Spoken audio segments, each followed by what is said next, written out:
Hi ನಮಸ್ಕಾರ, welcome back to Deepika's Kannada blogs. ಹೇಗಿದ್ದೀರಾ ಎಲ್ಲರೂ? ಚೆನ್ನಾಗಿದ್ದೀರಾ ಅಂತ ಭಾವಿಸ್ತೀನಿ. ನಾನು ಕೂಡ ಚೆನ್ನಾಗಿದ್ದೀನಿ. ಇವತ್ತು ಸಂಡೇ, ಇವಾಗ ಒಂದು 11:30 ಆಗಿದೆ ಅಂತ ಅಂದ್ಕೊಳ್ತೀನಿ. ಇವಾಗ ವ್ಲಾಗ್ ಸ್ಟಾರ್ಟ್ ಮಾಡ್ತಾಯಿದ್ದೀನಿ. ಇವತ್ತು ಬೆಳಗ್ಗೆ ಬ್ರೇಕ್ಫಾಸ್ಟ್ಗೆ ಸ್ಯಾಂಡ್ವಿಚ್ ಮತ್ತು ಬ್ರೆಡ್ ಆಮ್ಲೆಟ್ ಮತ್ತು ವಾಟರ್ ಮೆಲನ್ ಜ್ಯೂಸ್. ಇವತ್ತು ಬೇರೆ ಏನು ಮಾಡೋಕ್ಕೋಗಿಲ್ಲ, ಇಷ್ಟೇ ಸಿಂಪಲಾಗಿ ಮಾಡಿದೆ ಇವತ್ತು ಬ್ರೇಕ್ಫಾಸ್ಟು. ಮಧ್ಯಾಹ್ನ ಇವಾಗ ಸ್ಪೆಷಲ್ ರೆಸಿಪಿ ಮಾಡ್ತಾಯಿದ್ದೀನಿ. ಇನ್ನು ಡ್ರೈ ಫಿಶ್ ಕರ್ರಿ ಅಂದರೆ ಒಣಗಿದ ಮೀನು ಸಾರು, ಕರ್ಮೀನು ಸಾರು ಮತ್ತು ಬಾಂಗ್ಡಾ ಮೀನು ಫ್ರೈ ಮಾಡ್ತಾಯಿದ್ದೀನಿ. ನಿಮಗೆ ರೆಸಿಪೀಸ್ ತೋರಿಸ್ಬೇಕು ಅಂತ ವೀಡಿಯೋನ ಸ್ಟಾರ್ಟ್ ಮಾಡಿದೆ. ಇವಾಗ ಕ್ರಿಕೆಟ್ ನಡೀತಾ ಇತ್ತು ನಮ್ಮ ಮನೇಲಿ ಇಷ್ಟ ತನಕ. ಅದರದ್ದು ಒಂದು ಸಣ್ಣ ಕ್ಲಿಪ್ಪಿಂಗ್ ತೊಗೊಂಡಿದ್ದೀನಿ, ಅದನ್ನು ನೋಡ್ಕೊಂಡು ಬನ್ನಿ. ಅಷ್ಟರಲ್ಲಿ ನಾನು ಫಿಶ್ ಫ್ರೈಗೆ ಮತ್ತು ಸಾಂಬಾರಿಗೆಲ್ಲ ರೆಡಿ ಮಾಡ್ಕೊತೀನಿ. ಆಮೇಲೆ ನಾನು ನಿಮಗೆ ಸಿಗ್ತೀನಿ. ಮತ್ತು ಇನ್ನೊಂದು ವಿಷಯ ಹೇಳಬೇಕು ಅಂದರೆ, ಜಯನಗರ್ ಫುಡ್ ಬ್ಲಾಗ್ದು ಶಾಪಿಂಗ್ ವೀಡಿಯೋ ಹಾಕಿದ್ನಲ್ಲ, ಅದು 1000 ಸಬ್ಸ್ಕ್ರೈಬರ್, 1000 ವ್ಯೂಸ್ ಆಗಿಬಿಟ್ಟಿದೆ ನೋಡಿ. 1000 ಸಬ್ಸ್ಕ್ರೈಬರ್ ಅಂತ ಇದ್ದೀನಿ. 1000 ಸಬ್ಸ್ಕ್ರೈಬರು ಕೂಡ ಆಗಲಿ. ಬೇಗ ಸಬ್ಸ್ಕ್ರೈಬ್ ಮಾಡ್ಕೊಳ್ಳಿ ನನ್ನ ಚಾನಲ್ಗೆ. ಯಾರನ್ನ ಸಬ್ಸ್ಕ್ರೈಬ್ ಮಾಡ್ಕೊಂಡಿಲ್ಲ ಓಕೆನಾ? 1000+ ವ್ಯೂಸ್ ಆಗಿಬಿಟ್ಟಿದೆ. ತುಂಬಾ ಖುಷಿ ಆಯಿತು. ನೀವೆಲ್ಲ ಇದೇ ಥರ ಪ್ರೀತಿ ತೋರಿಸ್ತಾ ಇರಿ. ನನ್ನ ವೀಡಿಯೋಸ್ನ ಜಾಸ್ತಿ ನೋಡಿ, ಲೈಕ್ ಮಾಡಿ, ಮತ್ತು ನಿಮ್ಮ ಫ್ಯಾಮಿಲಿ ಆ್ಯಂಡ್ ಫ್ರೆಂಡ್ಸ್ ಜೊತೆ ಶೇರ್ ಮಾಡ್ಕೊಳ್ಳಿ ಓಕೆನಾ? ಯಾರೇನೋ ನನ್ನ ಚಾನಲ್ಗೆ ಸಬ್ಸ್ಕ್ರೈಬ್ ಮಾಡ್ಕೊಳ್ಳಿಲ್ಲ, ಪ್ಲೀಸ್ ಸಬ್ಸ್ಕ್ರೈಬ್ ಮಾಡ್ಕೊಳ್ಳಿ. ತುಂಬ ಜನ ಸಬ್ಸ್ಕ್ರೈಬ್ ಮಾಡ್ಕೊಳ್ಳಿ, ಹಾಗೆ ನೋಡ್ತಾ ಇದ್ದೀರಾ. ಸಬ್ಸ್ಕ್ರೈಬ್ ಮಾಡ್ಕೊಂಡ್ರೆ ಇನ್ನೂ ಖುಷಿ ಆಗುತ್ತೆ ನನಗೆ ಓಕೆನಾ? ಸಬ್ಸ್ಕ್ರೈಬ್ ಮಾಡ್ಕೊಳ್ಳಿ. ಬನ್ನಿ, ಇವಾಗ ನಿಮಗೆ ಕ್ರಿಕೆಟ್ ತೋರಿಸ್ತೀನಿ ಫಸ್ಟು ನಮ್ಮಲ್ಲಿ. ಅದಾದಮೇಲೆ ನಾನು ನಿಮಗೆ ರೆಸಿಪೀಸ್ನ ತೋರಿಸ್ತೀನಿ ಓಕೆನಾ?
ಬಾಂಗ್ಡಾ ಮೀನೆಲ್ಲ ನೀಟಾಗಿ ಕ್ಲೀನ್ ಮಾಡಿಕೊಟ್ಟಿದ್ದಾರೆ ಅಂಗಡಿಯವರು. ಪರವಾಗಿಲ್ಲ, ನೀಟಾಗಿ ಮಾಡಿಕೊಟ್ಟಿದ್ದಾರೆ ನೋಡಿ. ಈ ಥರ ಕಟ್ಸ್ ಕೂಡ ಮಾಡಿಕೊಟ್ಟಿದ್ದಾರೆ ಅವರೇ ಫ್ರೈಗೆ. 1 kg ಇದೆ. ಇದು ಫ್ರೆಶ್ ಆಗಿದೆ, ಪರವಾಗಿಲ್ಲ. ಎಲ್ಲ ನೀಟಾಗಿ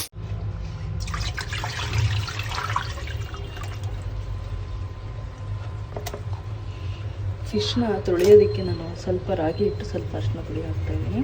ಇದು ಹಾಕೋದ್ರಿಂದ ತುಂಬ ನೀಟಾಗಿ ಕ್ಲೀನ್ ಆಗುತ್ತೆ ಮತ್ತು ಸ್ಮೆಲ್ ಕೂಡ ಅಷ್ಟೇ ಕಡಿಮೆ ಆಗುತ್ತೆ. ಸ್ವಲ್ಪ ಕ್ಲೀನ್ ಕೂಡ ತುಂಬ ಚೆನ್ನಾಗಾಗುತ್ತೆ ರಾಗಿ ಹಿಟ್ಟಲ್ಲಿ ತೊಳೆಯೋದ್ರಿಂದ.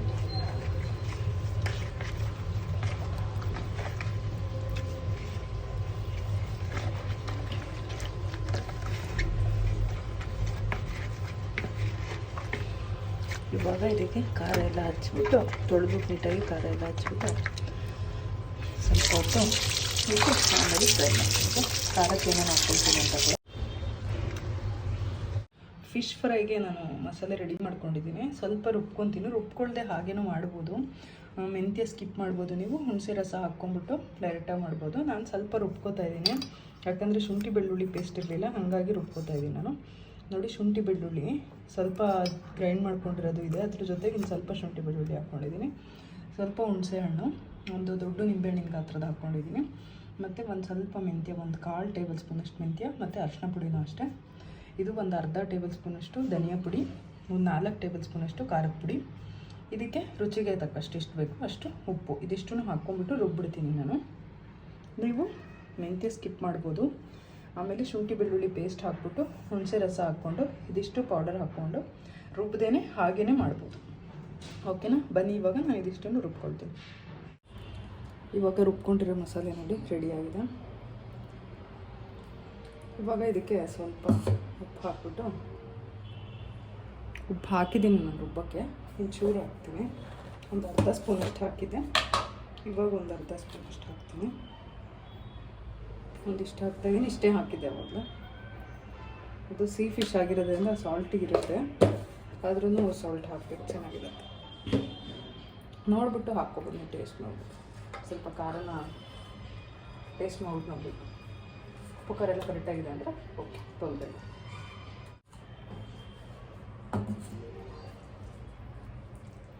ಉಪ್ಪು ಹಾಕಿದ್ಮೇಲೆ ಈ ಥರ ನಾನು ಸ್ವಲ್ಪ ಕಲಿಸ್ಕೊತೀನಿ.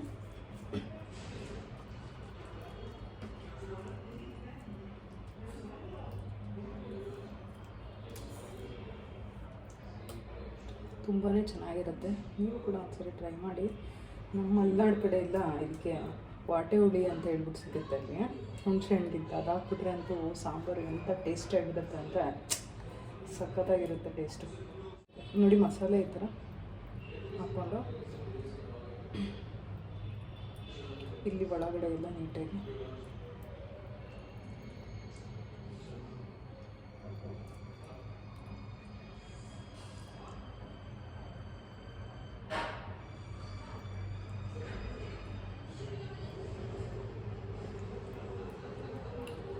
ನೀಟಾಗಿ ಬೈಂಡ್ ಮಾಡಿ ಸ್ವಲ್ಪ ಹೊತ್ತು ಮ್ಯಾರಿನೇಟ್ ಮಾಡಿದ್ರೆ ಅದು ಮಸಾಲೆ ಎಲ್ಲ ಬಿಟ್ಕೊಳ್ಳೋದಿಲ್ಲ, ಹಂಗೆ ಇರುತ್ತೆ. ಸ್ವಲ್ಪ ಮೇಲ್ಗಡೆ ರವೆ ಫ್ರೈ ಮಾಡೋದು. ನಾನು ಯಾವಾಗಲೂ ರವೆ ಫ್ರೈ ಮಾಡ್ತೀನಿ. ಸ್ವಲ್ಪ ಮೇಲ್ಗಡೆ ರವೆಯಲ್ಲಿ ಹದ್ಬಿಟ್ಟು ಹಾಕ್ಬಿಟ್ರೆ ಚೆನ್ನಾಗಿ ಕುತ್ಕೊಳ್ಳುತ್ತೆ ಮಸಾಲೆ ಎಲ್ಲ.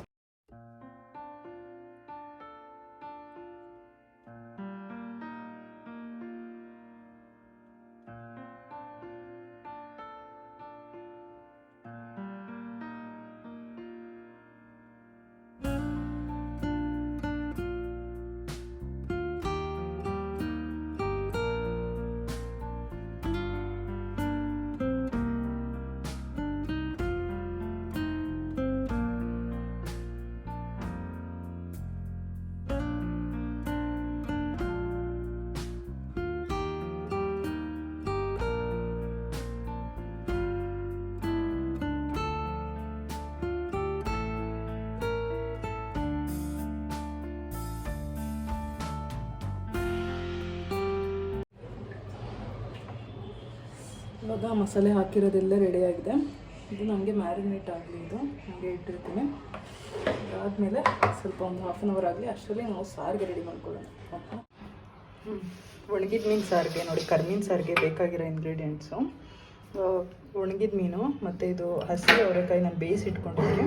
ನಿಮಗೆ ಹಸಿ ಅವರೆಕಾಯಿ ಸೀಸನ್ ಇಲ್ಲ, ಸಿಗಲ್ಲ ಅಂತ ಅಂದರೆ ನೀವು ಒಣಗಿದ ಅವರೆಕಾಳು ಸಿಗುತ್ತೆ ಅಲ್ಲ ರೇಷನ್ ಅಂಗಡಿಲಿ, ಅದನ್ನು ಹುರಿದ್ಬಿಟ್ಟು ಹಾಕ್ಕೋಬೋದು, ಅದು ಕೂಡ ಚೆನ್ನಾಗಿರುತ್ತೆ. ನಾನು ಇವಾಗ ಸಿಕ್ಕಿದ್ರಿಂದ ಹಸಿ ಅವರೆಕಾಯಿ ಹಾಕ್ತಾಯಿದ್ದೀನಿ. ಮತ್ತು ಬದನೆಕಾಯಿ, ಮತ್ತು ರುಬ್ಬೋದಕ್ಕೆ ಇದಿಷ್ಟು ಬೇಕು: ಈರುಳ್ಳಿ, ಕಾಯಿ, ಹುಣಸೆಹಣ್ಣು, ಒಂದು ಚಕ್ಕೆ, ಒಂದು 4 ಲವಂಗ, 4-5, ಖಾರದ ಪುಡಿ 1-2 ಸ್ಪೂನು, ಧನಿಯಾ ಪುಡಿ 1 ಸ್ಪೂನು, ಒಂದು ಅರ್ಧ ಸ್ಪೂನ್ ತೊಗೊಂಡಿದ್ದೀನಿ ಧನಿಯಾ ಪುಡಿ, ಒಂದು ಅರ್ಧ ಮುಕ್ಕಾಲು, ಅರಿಶಿನ ಪುಡಿ 1/4 ಚಮಚ. ಇದಿಷ್ಟನ್ನು ರುಬ್ಕೊಳ್ಳೋಣ. ಇವಾಗ ಇದು ಫಿಶ್ನ ಚೆನ್ನಾಗಿ ತೊಳ್ಕೊಬೇಕು, ಹುರಿದ್ಬಿಟ್ಟು ತೊಳ್ಕೊಬೇಕು. ಇದನ್ನು ಡ್ರೈ ಆಗಿ ಹಾಗೆ ಬಾಣಲೆಯಲ್ಲಿ ಹುರ್ಕೊಂಡು ಚೆನ್ನಾಗಿ ತೊಳ್ಕೊಬೇಕು. ಇದು ತಲೆ ಇರುತ್ತಲ್ಲ, ಅದನ್ನು ತೆಗ್ದಾಕಿದ್ರೆ ಒಳ್ಳೆಯದು, ಯಾಕಂದರೆ ಅದರಲ್ಲಿ ಕಲ್ಲಿರುತ್ತೆ. ಅದಕ್ಕೆ ನಾನು ತಲೆಯೆಲ್ಲ ತೆಗಿತೀನಿ ನೀಟಾಗಿ. ತೆಗೆದ್ಬಿಟ್ಟು ನೀರು ಟ್ರಾನ್ಸ್ಪರೆಂಟ್ ಆಗೋಷ್ಟು ಒಂದು 4-5 ಸರಿ ತೊಳೆದ್ರೆ ತುಂಬ ನೀಟಾಗಿ ಚೆನ್ನಾಗಾಗುತ್ತೆ, ತುಂಬ ಟೇಸ್ಟಿಯಾಗೂ ಕೂಡ ಬರುತ್ತೆ. ಓಕೆನಾ? ಇವಾಗ ಖಾರ ರುಬ್ಕೊಳ್ಳೋಣ ಬನ್ನಿ. ಇವಾಗ ಖಾರ ರುಬ್ಬಿರೋದನ್ನು ರೆಡಿ ಆಗಿದೆ. ನೈಸಾಗಿ ರುಬ್ಕೋಬೇಕು ಚೆನ್ನಾಗಿ. ಇವಾಗ ಸ್ಟವ್ ಮೇಲೆ ಪಾತ್ರೆ ಇಟ್ಟಿದ್ದೇನೆ.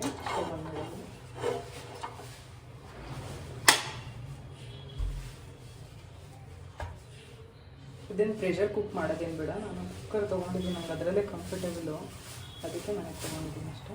ಸ್ವಲ್ಪ ಎಣ್ಣೆ ಹಾಕ್ತಾಯಿದ್ದೀನಿ.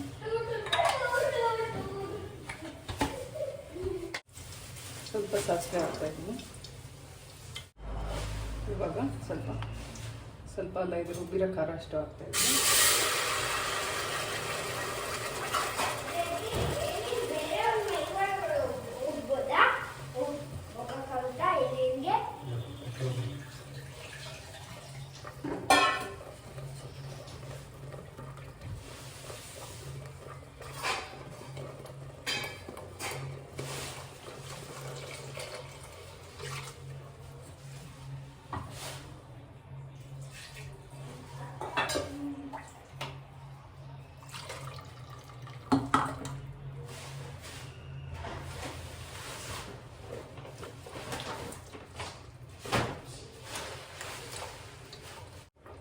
ಸಾರು ಎಷ್ಟು ಬೇಕೋ ಅಷ್ಟು ನೀರು ಹಾಕ್ಕೊಳ್ತೀನಿ.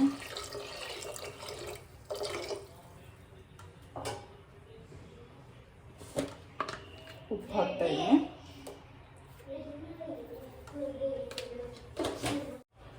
ಖಾರ ಸ್ವಲ್ಪ ಹಸಿ ವಾಸನೆ ಹೋಗೋವರೆಗೂ ಸ್ವಲ್ಪ ಕುದಿಯಕ್ಕೆ ಬಿಡೋಣ. ಒಂದು ರೌಂಡ್ ಕುದಿಯೋಕ್ಕೆ ಬಂದಿದ್ದ ತಕ್ಷಣ ನೀರು ಮತ್ತು ಅವರೆಕಾಳು ಮತ್ತು ಮುಳುಗಾಯಿ ಇದಿಷ್ಟನ್ನು ಹಾಕೋಣ. ಇವಾಗ ನೋಡಿ ಕುದೀತಾ ಇದೆ ಇದು. ಅದಕ್ಕೆ ಫಿಶ್ ಹಾಕೋಣ ಮತ್ತು ಅವರೆಕಾಳು, ಆಮೇಲೆ ಬದನೆಕಾಯಿ. ಅವರೆಕಾಳನ್ನು ಬೇಯಿಸ್ಕೊಂಡಿದ್ದೀನಿ ನಾನು. ಇದೆಲ್ಲ ಬೇಗ ಬೆಂದ್ಬಿಡುತ್ತಲ್ಲ, ಬದನೆಕಾಯಿ ಮತ್ತು ಮೀನು ಎಲ್ಲ ಬೇಗ ಬೆಂದ್ಬಿಡುತ್ತೆ. ಮೀನು ಹುರಿದು ಹಾಕಿರೋದಲ್ವಾ.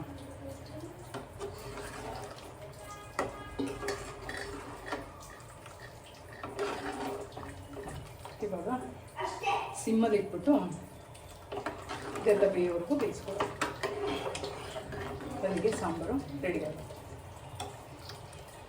ಸಕ್ಕತ್ ಚೆನ್ನಾಗಿರುತ್ತೆ, ತುಂಬಾ ಚೆನ್ನಾಗಿರುತ್ತೆ. ಶೀತ, ಕೆಮ್ಮು ಇದೆಲ್ಲ ಬಾಯಿ ಕೆಟ್ಟಿರುತ್ತೆ ಆ ಥರ ಇರೋರಿಗೆ ಸಕ್ಕತ್ ಒಳ್ಳೇದಿದು. ಡ್ರೈ ಫಿಶ್ ಸಾರು ತಿಂದರೆ ನಿಮಗೆ ಎಂಥ ಶೀತ ಆಗಿದ್ರೂ ಬೇಗ ಕಡಿಮೆ ಆಗಿಬಿಡುತ್ತೆ.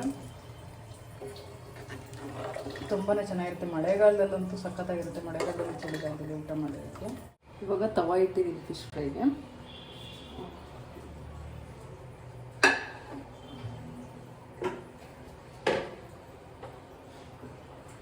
ಇದು ನೋಡಿ ಚೆನ್ನಾಗಿ ಮ್ಯಾರಿನೇಟ್ ಆಗಿದೆ. ಈಗ ನೋಡಿ ಸ್ವಲ್ಪ ರವೆ ಇಟ್ಕೊಂಡಿದ್ದೀನಿ ನಾನು. ಇದರಲ್ಲಿ ಸ್ವಲ್ಪ ಡಿಪ್ ಮಾಡಿ ನಾನು ತವಾ ಮೇಲೆ ಹಾಕ್ತೀನಿ. ಇವಾಗ ಸ್ವಲ್ಪ ಎಣ್ಣೆ ಹಾಕ್ಕೊಡೋಣ.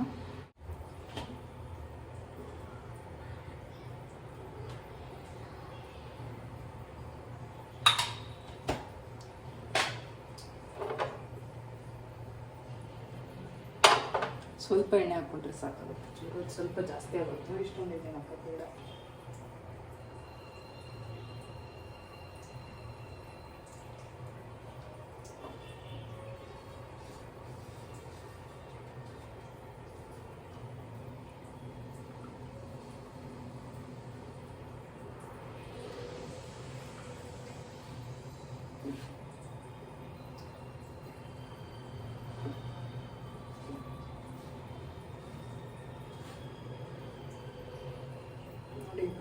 ಈ ಥರ ರೆಡಿಯಾಗಿದೆ. ಇದನ್ನು ನಾನು ಹಾಕ್ತಾಯಿದ್ದೀನಿ.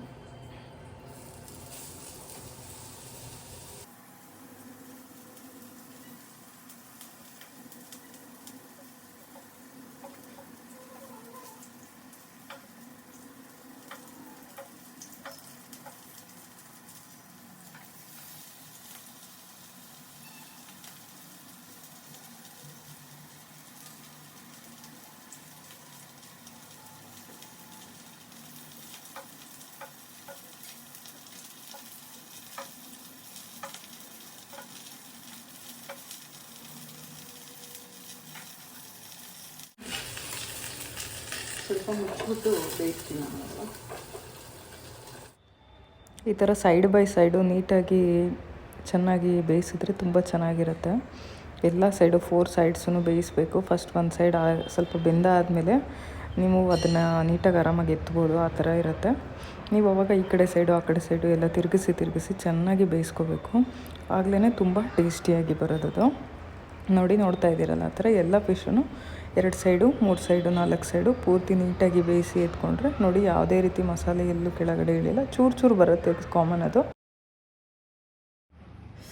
ಸ್ಪೈಸಿಯಾಗಿರೋ ಫಿಶ್ ಫ್ರೈ ಮತ್ತು ನೋಡಿ ಇಲ್ಲಿ ಕರ್ಮೀನ್ ಸಾರು, ಮುದ್ದೆ, ಅನ್ನ ಎಲ್ಲ ರೆಡಿಯಾಗಿದೆ. ಇವಾಗ ತಿಂದ್ಬಿಟ್ಟು ಹೇಗಿದೆ ಅಂತ ಹೇಳ್ತೀನಿ ನಾನು.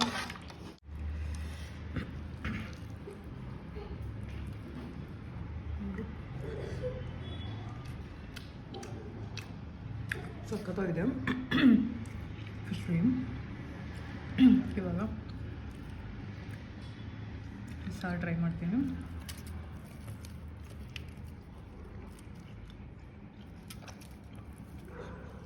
ಸಖತ್ತಾಗಿದೆ, ಸಾರು ಚೆನ್ನಾಗಿದೆ. ನೀವು ಕೂಡ ಒಂದ್ಸರಿ ಟ್ರೈ ಮಾಡಿ, ಹೇಗೆ ಬಂತು ಅಂತ ಕಮೆಂಟ್ ಮಾಡಿ.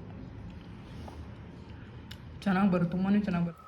ಇದಾಗಿತ್ತು ಇವತ್ತಿನ ವಿಡಿಯೋ. ನಿಮಗೆಲ್ಲರಿಗೂ ಈ ಬಿಸಿ ಕರ್ಮೀನ್ ಸಾರು, ಫಿಶ್ ಫ್ರೈ ಎಲ್ಲ ಇಷ್ಟ ಆಗಿದೆ ಅಂತ ಅಂದ್ಕೊಳ್ತೀನಿ. ಇಷ್ಟ ಆಗಿದರೆ ಏನು ಮಾಡಬೇಕು ಅಂತ ಗೊತ್ತಲ್ಲ, ಒಂದು ಲೈಕ್ ಮಾಡಿ, ನಿಮ್ಮ ಫ್ಯಾಮಿಲಿ ಆ್ಯಂಡ್ ಫ್ರೆಂಡ್ಸ್ ಜೊತೆ ಶೇರ್ ಮಾಡ್ಕೊಳ್ಳಿ. ನೀವು ಕೂಡ ರೆಸಿಪೀಸ್ನ ಟ್ರೈ ಮಾಡಿ ನನಗೆ ಕಮೆಂಟ್ ಸೆಕ್ಷನಲ್ಲಿ ಕಮೆಂಟ್ ಮಾಡಿ ಹೇಗೆ ಬಂತು ಅಂತ ಹೇಳಿ.